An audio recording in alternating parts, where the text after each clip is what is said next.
Hey there, we're in Unit 4 and we are now on Lesson 4 called Direct Variation. It's time for the annual bike-a-thon. Students are able to enter the race using any type of cycle that they choose. Here is the known information. Ulysses is planning to ride his unicycle. He can ride it at a rate of 50 feet per minute. So we'll put 50 feet per minute and that's going to be for Ulysses. Bonnie is planning to ride her bicycle. She can ride at a rate of 400 feet per minute. All right, so 400 feet per minute, that is for Bonnie. Trixie is planning to ride her tricycle. She can ride at a rate of 200 feet per minute. Okay, so Trixie, 200 feet per minute, that's going to be hers. And then Travis and Tanya are planning to ride a tandem bicycle, and they can ride at a rate of 100 feet per minute for Travis and Tanya. So what does that look like when you put it into a table? Really, this is your XY, your T chart. It's just on its side. So the X values, the input, are 0, 1, 2, 3, 4 minutes. So after 0 minutes, we know that Ulysses has gone 0 feet. After 1 minute, he's gone 50 feet because he's going 50 feet per minute. After 2 minutes, it would be 50 feet times 2, which would be 100, and then 150, and then 200. So we would do this for each person. And what we would get is something that looks like this, where we have data filled in for each of the people. And then we would want to put it into our scatter plot. And I've done that in a color-coded way. So Ulysses, who appears to be going the slowest, right, at 50 feet per minute, his graph is the lowest because he is going the slowest. Next are Travis and Tanya at 100 feet per minute. You'll notice that theirs is just above Ulysses. Next, we've got Trixie going 200 feet per minute. Hers is above Travis and Tanya. And last, we have Bonnie going the fastest at 400 feet per minute, and her line is increasing at the highest rate or fastest slope. Now, what you will also notice is that all 4 of them started at 0 minutes, 0 feet. That is one of the things that makes a direct variation a direct variation. The situations from the front show a proportional relationship.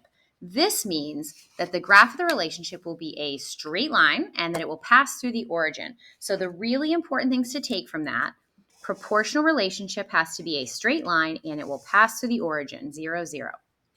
When two quantities, x and y, are proportional, the relationship can be represented by the direct variation equation, y equals kx, where k is the constant of proportionality. Now, I'm not a fan of over-highlighting, but what this says is, in order to have a direct variation, it has to fit this equation, y equals kx, and k is your constant, meaning your rate. At any given time, how fast is the person going? So look at the above equation. How can you find the value of k? Well, one thing you can do if you want to solve for k is to get k alone. Notice on the right side it's multiplication. We can divide both sides of the equation by x, and that would give us y over x. Y divided by x is equal to the value of k. So we can divide by x in order to get k by itself. Go back to the front and look at Trixie's table. For each point, other than the point that goes through the origin, calculate the value of k. So if we look at Trixie's and we do 200 divided by 1, right? Y divided by x, we get 200. 400 divided by 2, we get 200. 600 divided by 3, we get 200. 800 divided by 4, we get 200.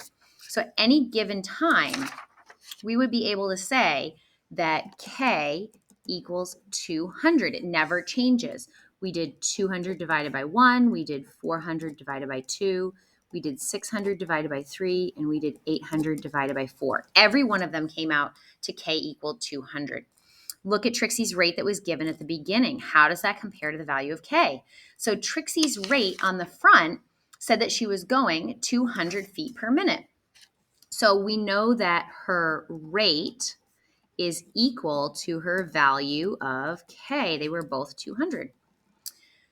Write an equation that represents Trixie's rate. So if she's going at y equals kx, hers is a straight line and it goes through the origin, we could write Trixie's as y equals 200x because her k, or her rate, was 200. Use Trixie's equation to find the distance she can travel in 15 minutes. So what's really important here is to notice that 15 minutes is not measured in hours or minutes. I'm sorry, it's measured in minutes.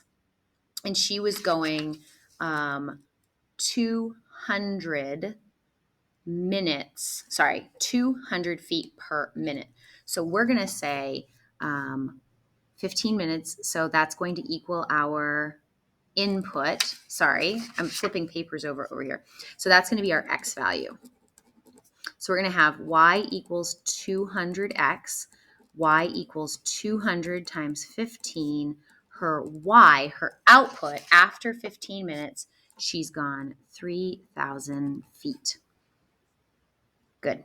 What's the value of k for Ulysses? Well, Ulysses was going 50 feet per minute, so his k equals 50. His equation would be y equals 50x.